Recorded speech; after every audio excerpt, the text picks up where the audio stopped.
Hey everybody, welcome back to the channel. This is Rob here at Smirking Gun. Welcome back. If you're new here, welcome. So this is very surreal. It's been going on 5 years since I've talked about the man in the high castle.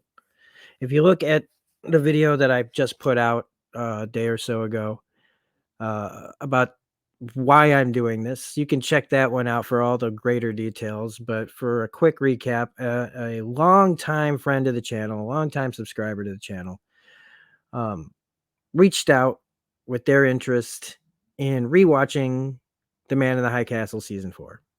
And since I had done seasons 1 through 3, episode to episode, would I consider doing episode to episode discussions about the final season? If you go watch that video, you'll hear all the other stuff that happened because I'm not going to recap it all here because I have a feeling this video is going to be long as hell already. And I also have no idea of all the words that are going to be coming out of my mouth and when. It's all going to matter about how it all just kind of comes up and how I talk and do things. And if you know my channel, you know how that goes. So I wasn't sure. I was scared, intimidated, because I'm still finding my voice, but I've also changed a lot. Me from like 5 years ago is just wildly different in so many ways to who I am now. There's friends that I met after this came out. Like my actual like community grew after this came out, and I look at how I was thinking about things and talking about things and how I was wrong about things, and especially in that season 3 episode 10 video I made where my hair wasn't even tucked. Like I'll tell you right now, if I couldn't tuck my hair into my hat that night and put on a less tight shirt that wasn't just because it said man in the high castle, and I got it, and it was undersized, and I was mad, and the season made me mad, and I wore it out of spite. And I'm sitting there looking at this like 10 pounds of crap in a 5-pound bag sitting in this shirt. And then I gotta hear him talk about how this show doesn't have a good story, or has a good story, but then in season 4, when I reviewed, I say that I don't like the story. And I had to listen to myself talk about this show in a way that's just not how I feel now. And I pity the guy from back then who was taking this so seriously. It's a really powerful show. It's a dramatic show. It's a deeply like hard to watch at times show. As a human being and as a member of the United States of America. What am I talking like that for? A member of the United States of America? Have you ever been a member of the United States of America? I wouldn't be surprised if somebody asked me that one day, or starts asking people like that. Have you ever been an American before? Oh boy. But I disagree with a lot of the ways that I was talking about it, mainly because I called this a bad story. I called this like bad. I said the writing was bad, like dialogue wise. And like I'm not gonna rewatch every episode of this show to prove myself right or wrong on this, but I have a feeling I was wrong. And I have a feeling that whatever I was thinking or going through at the time, and I was going through a lot, and I went through more after this show. And I feel like whatever I went through in the last 5 years has made me appreciate this show a lot more than I did, understand this show a lot more than I did, understand myself, my country, a whole lot of things that I guess I just thought I understood more of. Lots of things happened after 2019. 2019 was an awesome, awesome fucking year comparatively, and for me, my own personal opinion, it was like this really huge year for me. And then to go into 2020, and I'm not saying that 2020 for me was a complete failure, but it was a dumpster fire of a year that just has gotten bigger and bigger and bigger as we've gone on. And somewhere in there, I just found a greater understanding for a lot of things. Maybe we all spent too much time watching stuff. I don't know, but I know I got a little bit better at certain things, and I do know that I was wrong when I called this show like that this had bad storytelling and other things, and calling Joe and Frank and Juliana the most boring characters in the world. Like I didn't even watch an episode or rewatch an episode with Joe and Frank, and I can guarantee you right fucking now that I was wrong about that. I was wrong about all that, and I shouldn't have just put all the praise on the villains because the villains are so good at being bad, and the good guys are always getting caught and hurt. And guess what? Heroes die. And I don't know why I was having a hard time with that. Like keeping a tally, like somehow watching this show, I was watching it competitively, keeping score of how many bodies from the Nazis dropped compared to the, compared like Japanese and Nazi soldiers dying compared to Americans dying in the show. Like, what? Shut the fuck up. That's not, like, why am I keeping score? So I don't like I want to apologize to anyone who like I can understand now. Like I was complaining about some of the hate I was getting on those videos. And you know what? Fuck you, dude. You brought it on yourself. You probably had some bad takes. More than likely, I had some bad takes on this because I don't agree with myself watching just one of those reviews. You know? People change. I left my Last Jedi video up just to spite myself because I was like, I want you to leave that one up and show how like you can change your opinion on something within a week sometimes. So here we find ourselves all these years later revisiting this show, and I was worried that I wasn't going to enjoy it. I was worried that I was going to be like just blasting the show to pieces, talking about how this sucked and that sucked and blah blah blah. I even did that in the season 3 episode 10 video. I went blah blah blah. So apparently I haven't grown that much. But after watching season 3 episode 10, especially season 3 episode 10, because season 4 episode 1 is there's a lot of like your stuff happening, but like what happens in that finale is a lot bigger uh than what happens in season 4 episode 1. Season 4 episode 1 is just the progression. It's a usual typical season premiere where are all our characters and what are they doing and yada and what are we setting up. But I wasn't going to watch season 4 episode 1 and just talk about that because I needed context going into all this. I needed to rewatch the finale to where everything was coming from going into season 4. Which is why I watched some of my stuff, and I just to get a flavor and watch those recaps to like get some things that I are in my memory that needed to be brought back out, so I could talk about a little bit better and make sure I had some more context because some of these things that happen are series long things that are being set up and paying off.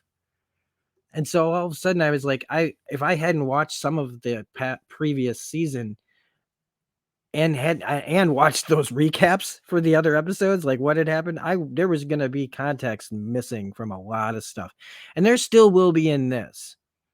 Because again, I can't remember every detail, but I don't think we'll be discussing too much post season 3 finale and season 4. And also like I'm doing probably 2 episodes at a time and only once a week. And this, I'm mainly saying this for the person who requested me to do this so that they can watch a couple of episodes at a time. My schedule is crazy difficult, and somehow I'm on vacation right now, and somehow I was finding a hard time fitting this into all the things that I have to do, or at least I tell myself that I have to do on vacation. I'm trying to keep busy, folks. So let's just do it. All right. So I've already talked about how I contradicted my, like I don't stand by a lot of the things that I said. I think that I'll stand by God, that like all the praise, but not necessarily the negative stuff. And the only way to fully do that would be to fully go back and look at every single detail of what I said and watch everything that I, rewatch the whole thing and reanalyze. But I'm not going to beat myself up over all these, what might have been some perfectly fine takes at the time. But I can say this for sure, that this show is character wise is fantastic, story wise is fantastic, and this show is not for everyone. You'd think that there'd be people on board with this, but I think this show has probably triggered a lot of people. It's probably very hard to watch for a lot of people. But some shows are just like that. They're too challenging for and not maybe not challenging for some people and just hard, when your life is resembles things that happens to people, or people that had bad things like this happen to other people. It's hard to historically, like if you're a historian buff, or you're like somebody who would be interested in alternate history or just the psychology of the human species. And because that's one of the reasons that I watch this, is just watching how people have always hurt people. None of the things that are happening now are new. None of the things that were happening then were new. But we all treat it every time like it's new because it is new to us. We have never experienced it. We've only read stories about the horror that other people have done. We watch it, we can see it now in new generations through newsreels that came out. We can watch the bombs that were getting dropped in the 40s. We can see all the terrible things. We have a recorded history of all our horribleness. Wow. So I wasn't sure about like wanting to even talk about all this. Because I saw us as a country here in America. Even at the time, I saw us differently than like before COVID and before January 6th, and even with Trump in the White House and all the nonsense that's come with that came with all that stuff, and how irritating, like just worse it was getting. I still hadn't given up hope. Like there were still things in the world that I was happy with, but boy, must not have been when I was making those reviews. And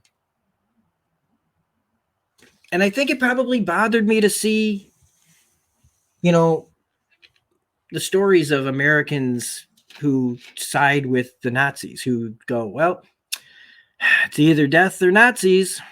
And I'm sure that a lot of Germans said that too in Germany. You never know what you're going to do until someone says, we'll kill your whole family if you don't. So, I can sit here and be like, well, I'll be one of the ones that gets shot and put in an empty grave rather than be a Nazi. And that might be true. And it would be heroic. And no one would remember who I was. I don't know why that matters. It's just something I felt like saying. But I watch this show now. And I can't help but, we deified the greatest generation. We all did it. We did it back then. We saved the world. We saved the world from fascism. Just so that we could bring fascism back into our country. Like, oh, the problem wasn't the fascism, right? It was just that we didn't get to pick the fascism. We want to pick the flavor of fascism we got, right? This video is going to get me in all kinds of trouble probably, but it's out there, and the way I see my fellow Americans, a lot of my fellow Americans out there, who would probably say, "You're not my fellow American, motherfucker." You are. We all are. Sorry to tell you that, but I am. I'm one of you.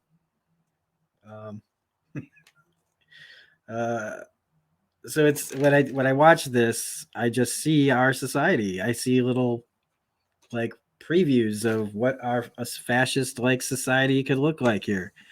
You know, we might not be wearing no freaking swastikas, but I could definitely see people sharing in the streets saying blood and soil, blood and soil, gooble gobble, one of us, blood and soil.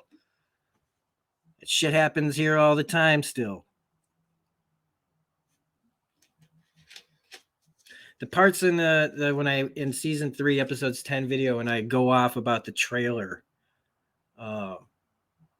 being like this inaccurate thing, it said there was going to be hope. Man, I kind of wanted to slap myself. Talking about like hope and shit. I'm not saying we shouldn't have hope, folks, but I was like blaming a trailer on like they said they made me think I was going to be hopeful. I felt like one of them dopes out there.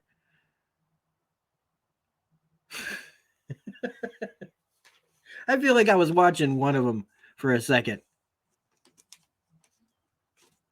All right. So let's just do this and then we'll see where the discussions take us. So right at the beginning of season 3, episode 10. Yes, that's it. We're just jumping right in. Both feet, deep end, folks.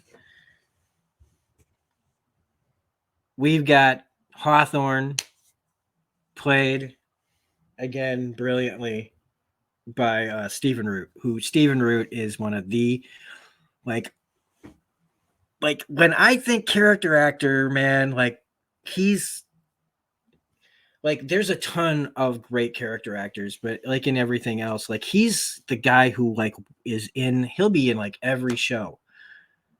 And he's not one of those guys that I go, why is he in this? He's in everything, like I do with like Patton Oswalt, where I'm like, every time I see Patton Oswalt now, I'm like, man, I used to love you, dude, but you are just overexposed. But Stephen Root, man, I see Stephen Root in something and I just go, good, thank God. And he always brings it. And his performance, he's been playing Hawthorne, whose real name is Abe, as the man in the high castle, the man with the film strips, brings me to like one of the first things I probably should have talked about when I complain about Juliana and Frank and Joe and the boringness of the characters, right? Like,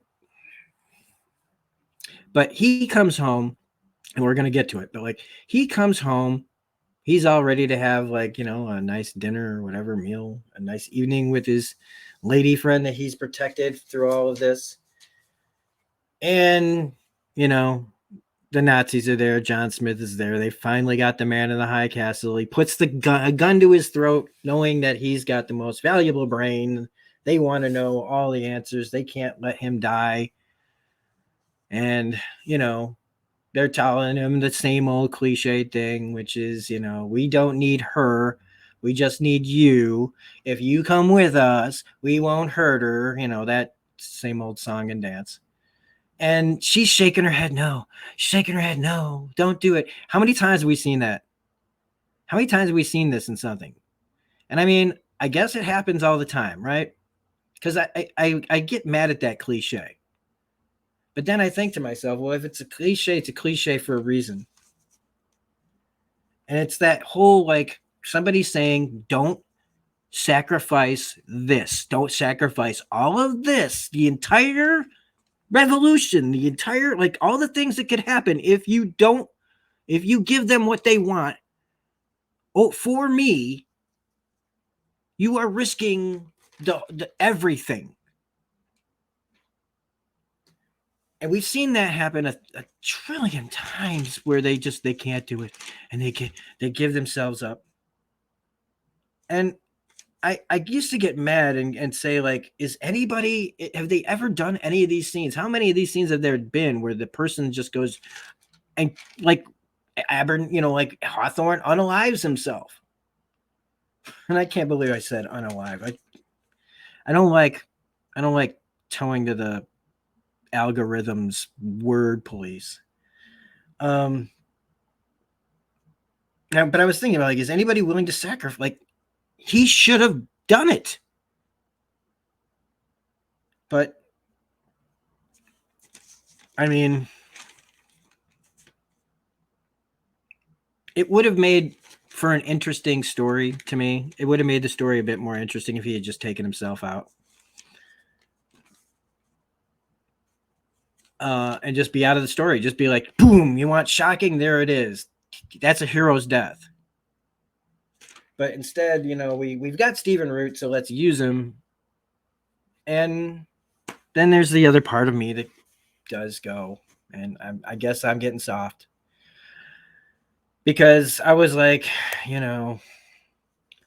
how many times over and I guess it's to our own detriment, right? Is that, and if you want a really nerdy thing, we go, like, the reason the Avengers lost in Infinity War is because Thanos was willing to sacrifice something that he cared about to win, and they weren't. They weren't willing to, quote unquote, trade lives, so they lost. The person with the greater will to win won. And I think that can be said in a lot of ways, or it's happened a lot over the course of history. One who was willing to do what the other one wasn't. And I guess I can't fault Hawthorne, Abernathy for doing what he did, and to save her. And we do get more Stephen Root, but I don't know. Even the best shows have these cliches, but if they can at least make the cliche make sense.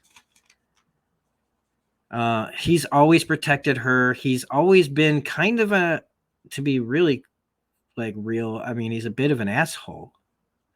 He has this information, but he doesn't really use it to help anyone but himself in the end, to me. He keeps it alive, but I mean, it's all self-preservation in a lot of ways. And yeah, he gets to fall back on that. I'm part of this rebellion, but there's a lot of moral, gray here. And that again was what I guess I was talking about, was that I look at Hawthorne and I go, he's more than a cliche though. All these people are more than cliches for the most part. Himmler is Himmler, right?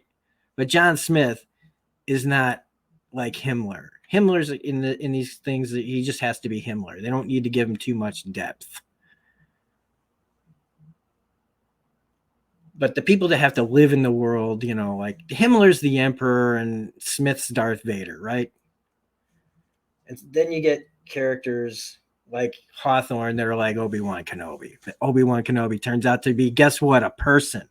And so that's what it really comes down to, is, I guess, was I just not ready to see people act like people and not like cartoon characters of World War II? Have I seen so much World War II stuff or post World War II stuff or whatever, anything that dealt with that time period, so that if it didn't follow that formula, I guess I didn't like it, because the Nazis have to lose, right? That's the thing.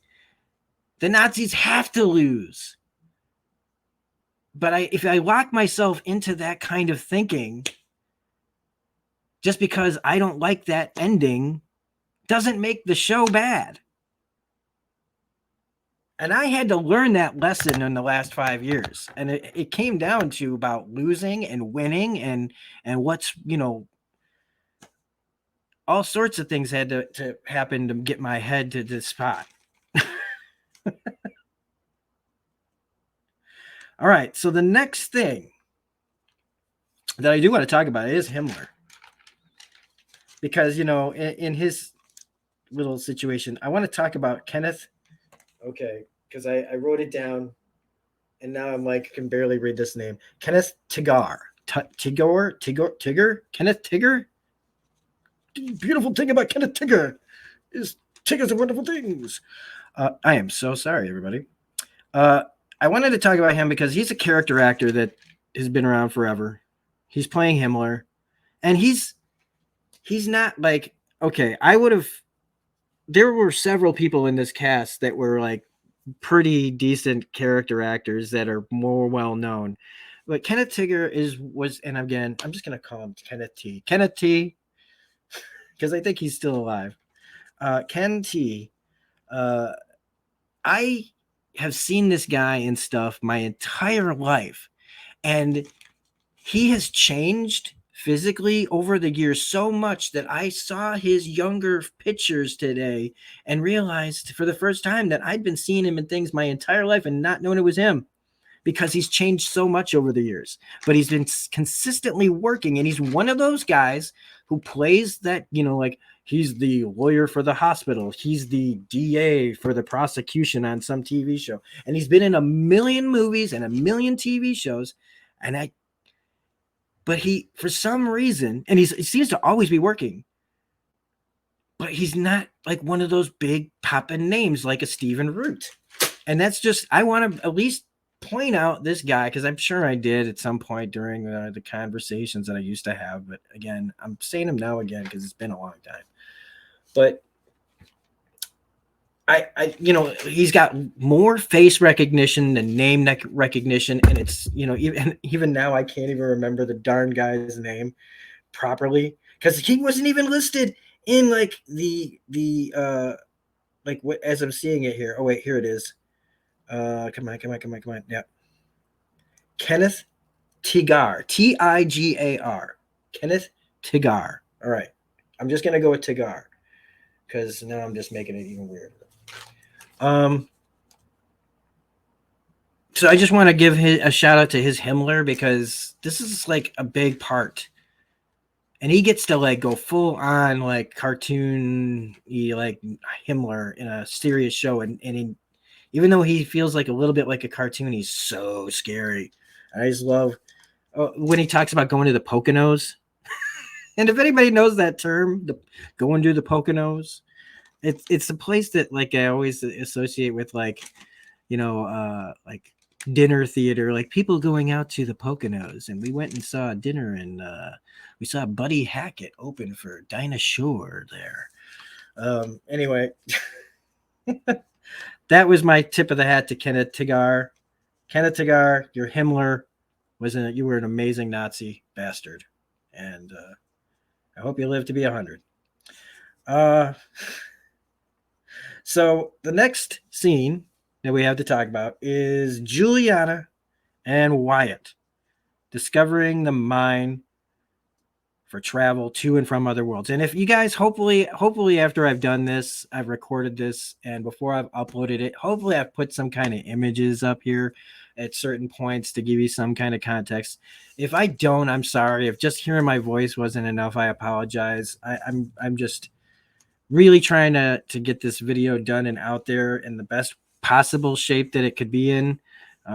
But if you don't see images, I'm really sorry. It probably just meant that it took a long time to get finished. But they go in there. And I've talked about the musical score, but boy, oh boy, did this scene remind me of how good the musical score is. Like everything is so intense. Every scene, even quiet scenes, have great music going on.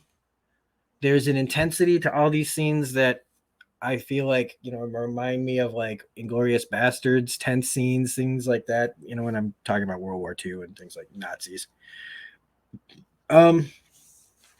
But it was just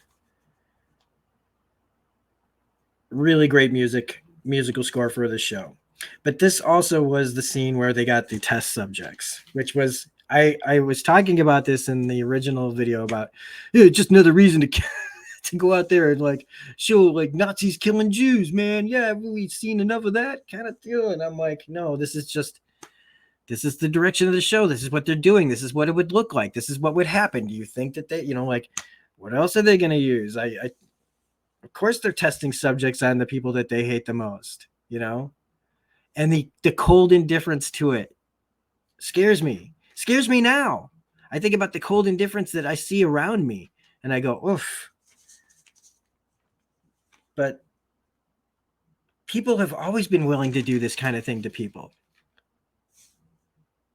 Somebody tells these people that you put some people in here, we're going to send them down that path, and us scientists have figured out a way that some of them might get through and go to another universe. They'd be, man, people are killed for less reasons now, every day. And if we think that there haven't been or aren't going to still be reasons that governments just do things like this to get ahead, that's what's really scary about this. It doesn't matter that it's Nazis doing it. It's the fact that throughout history, progress has been nothing but blood. Progress technologically, anyway.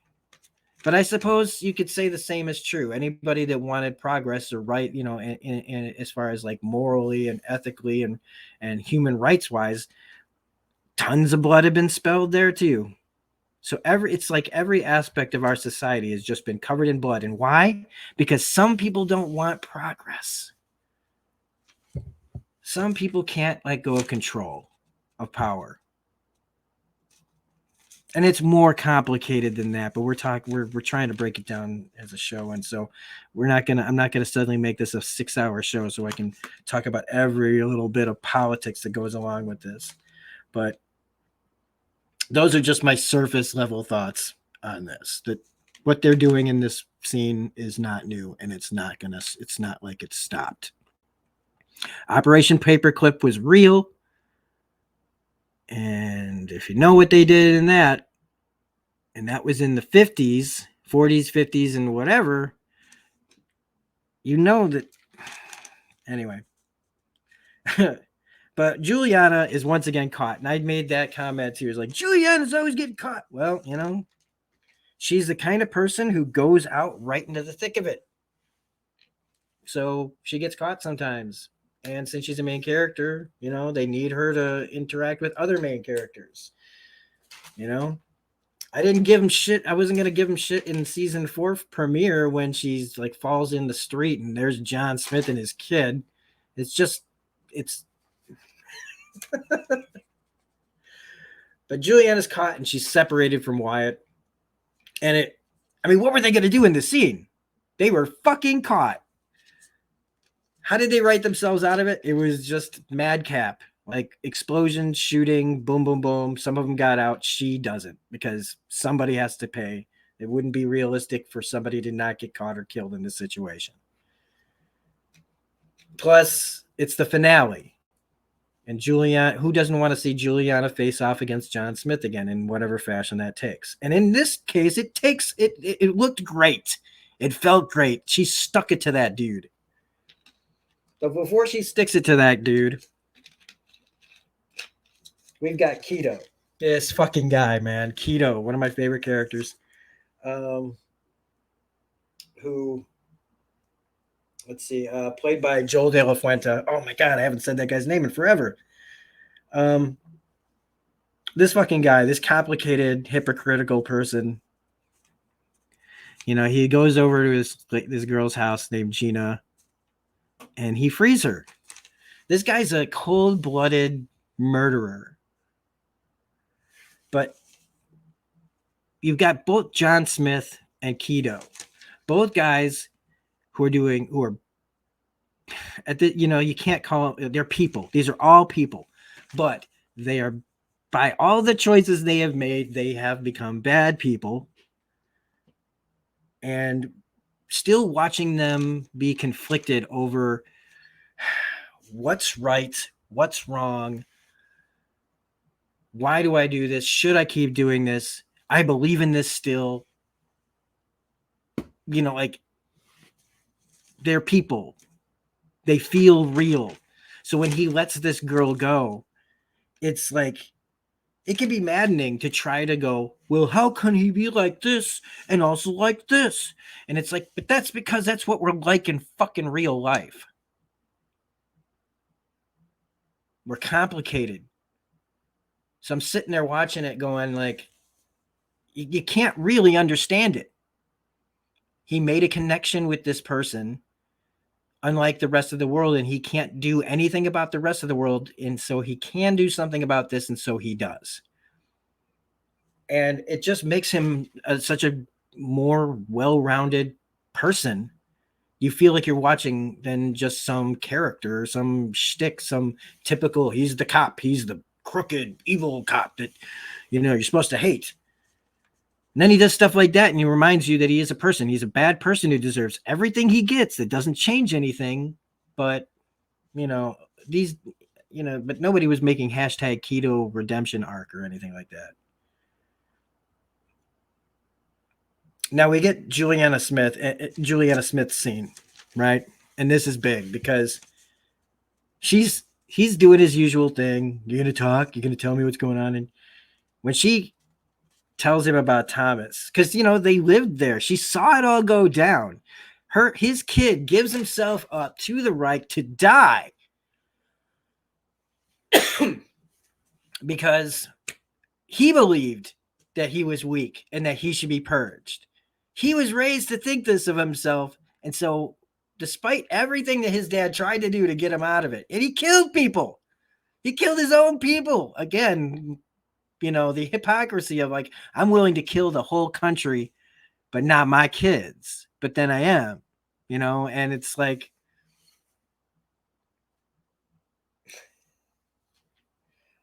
so when she's talking to him about Thomas and that how he thought his less than perfection was like this horrible thing, and that no matter how many times telling him how much you loved him just wasn't enough to save him from the way he was raised.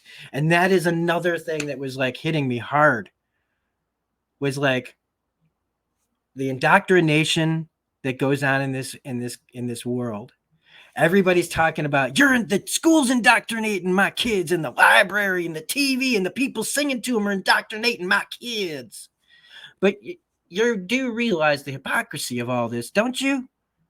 I mean, I know it's a major faux pas to admit any wrongdoing in case, you can be held liable in the court of everything. But you do know that, like, you indoctrinate your own kids, right? You build on them, in them some sort of ethics, morality. Most people do anyway, at least the ones that make the loudest noise seem to. Christians do. Good Christians, bad Christians. The good Christians are always trying to say, we're not like those bad Christians. We don't do those things, which makes it kind of pathetic that they have to, stand there defending all that. Like, we're not them. Then you got everybody else that shoves their beliefs down everyone's throat, including their kids. And they remove choice from their kids because they're so afraid. They're so afraid. And of everything. And John he thought that this, like, is in the end, what did he join New Reich to save his family? Because it feels like it's what he tells himself, right? I did all this for my family. Who else said that? Walter White said that. He also said, like, I did this for my family. And it's like, no, Walter White did it for himself, and he at least admitted it. But John Smith isn't there yet. And when he leaves, that's another cliche, but that one never gets old, of the bad guy listening to someone just rip them apart, knowing that they've been owned, and then quietly walking away, knowing how pissed off they're going to be. Well, you got Hawthorne babbling, basically trying to look crazy, trying to look like he doesn't have anything. But that's when John Smith comes in there, and there's a lot of pressure being put on John Smith, mental pressure being put on this. I mean, Hawthorne does sit in there even after he puts the file in front of him. We know who you are. And he's like, I don't care. He just launches right in at John, like, man, don't you remember? We served together. Like, we served on the same side, man. Don't you, like, look at what you're doing. Don't you have any regrets? Don't you realize? And because he's breaking down the rules to him. Right? Or at least, I want to make sure I'm saying this right. Okay. He doesn't, they cut away from this, so it doesn't happen yet. But on top of all this, like the mental pressures that are coming in on John Smith. You have Helen, who's taking the kids away, like in the night, takes the kids away when the nurse was going to give the daughter a shot to test for the same fucking thing that Thomas had. And she did the right thing. She's like, get out of here. I'm going to take care of it. Bye, bye. See you later, nurse, whatever, Ratchet. And she got her kids out of there because she doesn't want to lose another kid to the Reich because they don't think, your kids are good enough to be here, to live. So she tricks him, so she gets to gets him spinning by sending him to the wrong place. And we get the destruction of the Statue of Liberty, and Himmler saying, "At long last, her light goes out." Now, that stuff was pissing me off. Like, you saw it in the trailer, and this is what was triggering me in episode 10's review way back then of the people marching in the streets are the fucking people. And maybe it was partially because I was feeling like what was already happening in our country, and that all these people just all of a sudden the racists came out of the fucking sewers that they live in, metaphorically and probably some literally. So I'm sure that probably pissed me off a little bit more watching people cheer the fall of America. And I'm sure that there are people that cheer for the fall. There are people that cheer for the fall. I'm not going to act like there isn't. People cheer for the fall of America, but people cheer for the fall of a fucking sports team. People cheer for the fall of the guy who you don't like sitting next to you on the bus. So we're always cheering for the failure of other people. So, what's the difference? and you get, I talked about Nicole getting sent back to re-education, and there's riots in the street, blood and soil. People say they just want to be left alone, but boy, did they flock together with these like slogans and chants and cults. Just leave me alone. Me and all my sister wives and my compound with my, all my guns and my boys in my compound where we're going to go have sushi. Sorry, that was a Tim Pool joke. Fuck you, Tim Pool. But we have to be as strong as they are. You do understand that, right? When you see the fervor that these people have in our time, and you've seen how people are in this country, and the one thing that they do is, they're out there. This part's hard to talk about because when I say we have to be as strong as they are, because I just don't think that screaming online about all the things that are wrong in this world, including like this, what I'm doing right now, isn't good enough. Okay? We end up in our own echo chambers. The only way to be as strong as these people are is to start doing things about things and not just crying about it. Damn. All right, so before I get too bogged down in all that, man, because I just realized I'm not going to have a lot of time to record this for much longer, we're going to move on. So we get the only a scene with Ed and Chilton in the rest of this finale, where he's mad at Chilton because Frank's execution. He's back here and he just sees Chilton with all the things that he's amassed, all the treasures and trinkets that he's stolen or taken or whatever, however you want to see it. Like, think people who took art in Germany and stole it. The Nazis stole all the art and everything, and all these museums all over the place have all these places from all over the world, blah, blah, blah, and how people profit off of it. So yeah, he's pissed off at his friend for having all this stuff. And But he's also Chilton also is like kind of the representation of the kind of what I see now. Because I see them, I see the right wing fanatics and nationalists and crazy religious side of things. And those people, even if they are cowards in the end, they feel sometimes like I wouldn't be surprised to see them, doing bad things, doing things to people. To at least fight, or at least attempting to fight for their horrific beliefs. Chilton's that kind of guy who sees it and feels like I can't do any of it. I'm not a fighter. I don't do any of that. And I see a lot of people like now that are like Chilton, that are like they just can't see it ever being. But like, you might not have a choice someday. It might, and don't get me wrong. I don't want to be some conspiracy theorist of like what's going to happen in the next blah blah blah blah blah. But there's a lot of people that wouldn't be prepared for anything if it happened fairly soon. But I don't think we give ourselves enough credit. And I do think, again, it just comes up to that being, like this, we've got to all start toughening up a little bit. I don't know. Who am I to say that, I guess?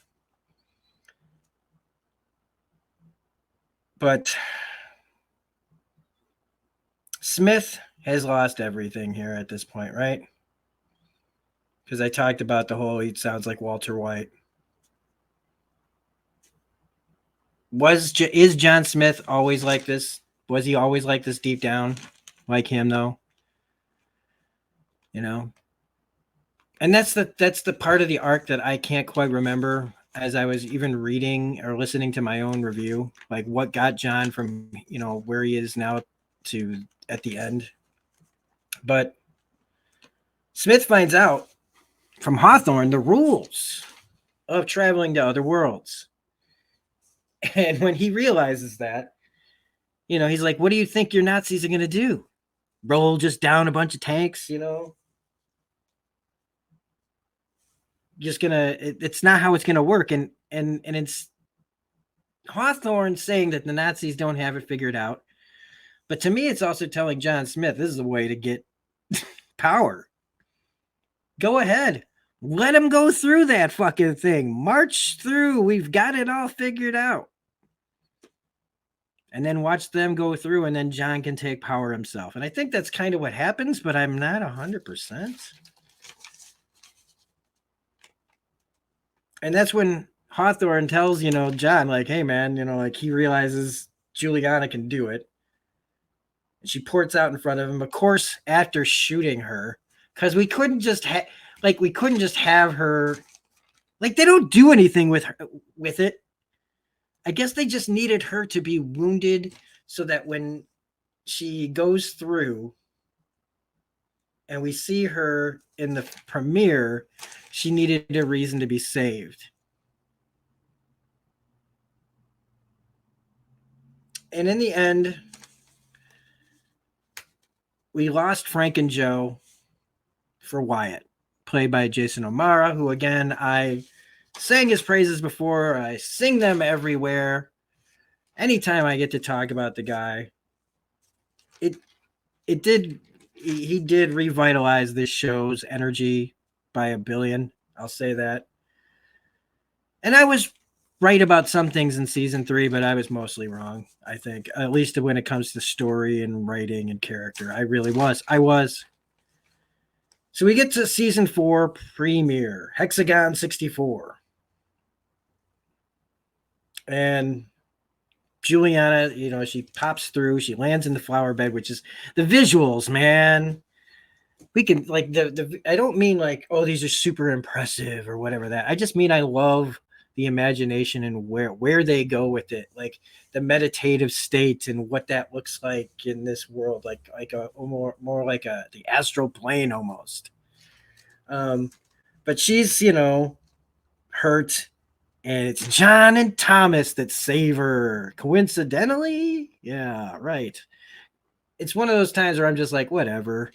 They needed somebody to find her, and what would be more shocking than John Smith and Thomas looking like good old wholesome Americans? But we jump to a year later, and I find out finally why. Look, Google's out there, and I don't use it when I should, but I finally find out why Tagomi. Like, this was my big complaint. It was like, where the hell did Tagomi go? And it's because he took a job at Netflix at that time doing Lost in Space, and so he couldn't do the show, and they killed him off. It's as simple as that. I was so upset, but I'm still a little miffed now. Going, okay. You couldn't just like figure out a way to shoot the guy's scenes. He didn't have to be in everything. But you don't understand how much that hurt the show to lose that guy. We added a bunch of things, and it was wrapping up, but it felt too much like it just, you know what I mean? You just can't. It's like removing a part of your car that you need. Your car will still run without it. It's like taking out an organ you don't need. What's an organ I don't need? But you can run, but you don't feel the same without it. Anyway, Wyatt's overrun in the neutral zone. In the very first scene that he's in, they lose it all. The guns, the film, everything. So again, they blow the whole like, we've got the guns, we've got the film at the end of season 3, and they immediately lose it. Because we've got to move this plot, people. We've got to get it going, because it's like, I don't know, maybe they did know that this was the last season, right? They had to get it all done. But he's like, everybody's getting executed, and we do get Eric Lang, who I probably brought up, I don't know, who's another great character actor who plays I wrote it down.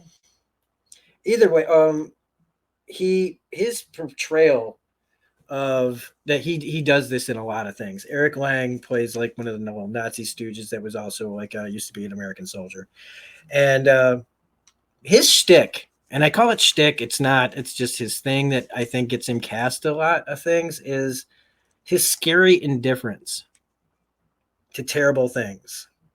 When he and that the way he does it, like just so matter of factly, is scary as hell, effective as hell, and this actor just kills it. And normally, I go, man, I like seeing people in, I love any actor get to try new things, but man, when he gets to be this in something good like that, even if it's just like a scene or two, he just kills it.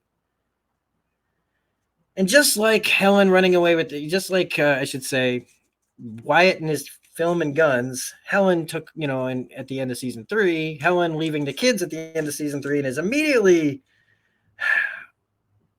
she's at a farm with her brother, and immediately John Smith is there. We're going to just cover the John Smith part of this and his wife in one fell swoop. He's there, and the brother, like, immediately is like baiting John at the dinner table. Like, hey, man, I saw some of those films. Where'd you see him? Like, well, I'm not going to tell you. I'm going to fuck with. Why would you fuck with like the second in command of like the Nazis just because you're this? I would be shitting myself. I would be saying, is it possible to not only not have dinner with this guy, but can I leave the county? But he does what he does. He thinks she's coming home, and she's not, and he takes the girls back.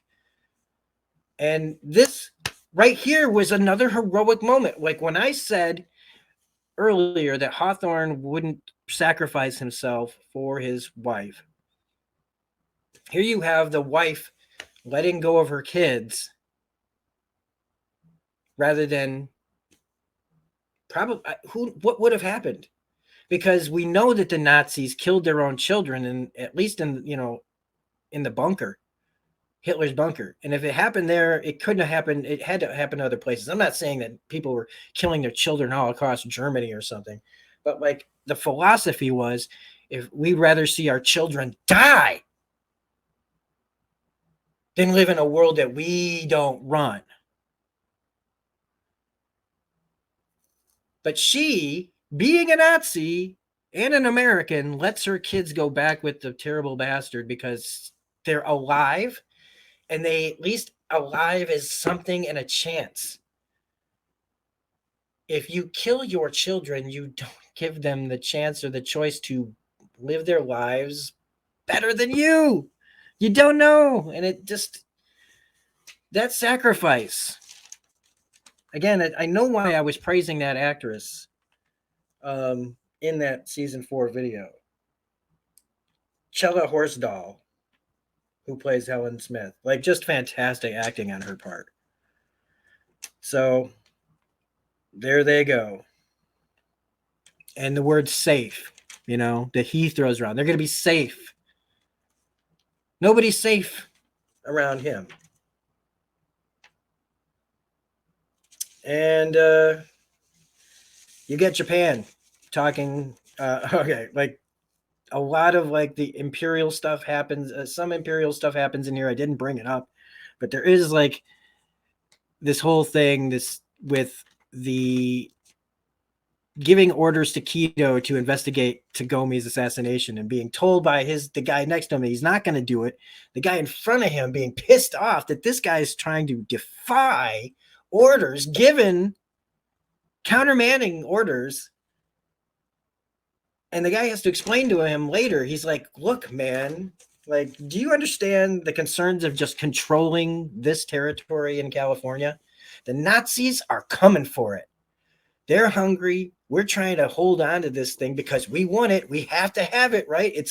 We did all this for something, except they've got China and everybody else around them trying to take over. So they're going to have to make a decision on whether or not they can even control this anymore. They might have to leave just so that they can keep Japan. I mean, basically, they're in a rock and a hard place where, and sympathetically, whatever, but it's like, it's just what's happening is that the Nazis are eventually going to come for them, and they're going to have to either drop a bomb. It's like lose-lose for Japan, basically. If they don't go home, they're going to be in a war with China to protect themselves from China. And if they stay, they're going to be in a war with the Reich and probably lose Japan and California. So, I mean, I'm not crying for them, but I'm just saying that's the situation. And then we have, and I talked about the Black Communist Rebellion that starts in episode 1 of season 4. And I was like, but that's just what happens. They still got to they had to introduce things. They've brought it up before. I can't say that they haven't. And it's seeing regular people arming up like it's second nature. Like a world where that's just their normal. And people may not be able to see that happening, and I hope it doesn't happen, but this is what it looks like. But there are plans to fight back, even as the Japanese are raiding their apartments and taking men away and saying, these men are never coming back unless you tell us what we want. But Wyatt, he gets talked into meeting the BCR for more guns, who's, he's tired. And again, I'm not talking about this one like I am episode 10, because season 4 is, like I said, where is everybody at? What is everybody doing? What are they all setting up? So if it's not as intensely passionate as I was talking about season 3, please don't sweat it. I'm sure we'll be getting pretty intense as we talk about season 4 as we go along. Rick Worthy as Lem Washington. I brought him up, I'm sure, before. Another great character actor, been in a ton of stuff, lots of Canadian programming, which I really like, a lot of those shows. Juliana is in Virginia. I love this scene because she's with some, like the average, hello, my name is Chunk Huge Large. I'm your fucking white guy that'll be trying to hit on you this evening. And he's charming enough, and he's hearing her say words like the universe, and he gets all like, "Oh my gosh, this girl's talking crazy." Look in his eyes. Who is she talking about universe? This sweet little thing right here. But she don't let herself get too like. I like that the show basically tells us she's not trying to hook up with nobody. Like she's keeping people at a at arm's length. And she's even teaching Aikido with Thomas. And she goes into a meditative state where she sees Tagomi turn into ash. But eventually, he leaves her a message in the meditative state saying that Hexagon 64 is not yet complete. I think that means that in the other world, the last message he was able to get to her was that there's still time to stop this, which I guess is a kind of a send off for the character, that he did leave some kind of message for her that would propel her forward, giving the character one last hurrah, even if it's just, something you kind of have to work out yourself. Now, they do find a guy named Mingus Jones and set him up for the assassination of Tagomi. And Keto's kid's there as this guy is getting the ever-loving shit beat out of him. And his kid is not handling it right. And I had forgotten that this was Keto's kid. And he has to tell him, you're not needed here, Corporal. And you know how he treats other people. And here he is with his kid, and he's different. And again, this hypocrisy that this guy has. They're sitting down having baseball, watching baseball with each other like everything's normal. And so Helen finally says to end this tonight, the Reich murdered our son. The kids don't get to choose. And all she can do is try to raise her girls without this hate. And now that's being taken away from her. And I don't know if this was good enough for what the person that asked me to do this was looking for. It's the first one I've done in a while. I haven't talked about this show in forever. Hopefully they'll get better. I'm thinking of doing episodes 2 and 3. I shouldn't be saying that. It's got to happen. I'm going to do 2 and 3 in one video next week. I will try to, even if I have to, record in chunks at a time to get this done, because I'd like to have it done in a few weeks. Like however long it takes, 2, 3, 4, 5. Okay, we might be doing this for about 4 or 5 weeks, but we'll get it done. And I hope that anybody who is looking for some extra Man in the High Castle content liked it, or people that just want to hear me rant and rave liked it. Otherwise, and I hope that at some point here I did put some images and other things that express what I'm talking about a little bit better, at least references to the show. So don't forget to hit like and subscribe. Don't forget to keep paying attention and seeing what I'm putting out. We're putting out all kinds of crazy stuff that seem to have no connection to one another, and that's fine. We do a little bit of everything. We're playing Baldur's Gate. We talk about comics. We talk about shows. We talk about movies. We talk about whatever I fucking feel like, because out here in the outer rim, it's the Wild West, and we can do whatever we want practically. Just make sure to stay away from certain words that the algorithm doesn't like. So have a great day, everybody, and we will be back with more Revisiting the Man in the High Castle, Season 4. Bye.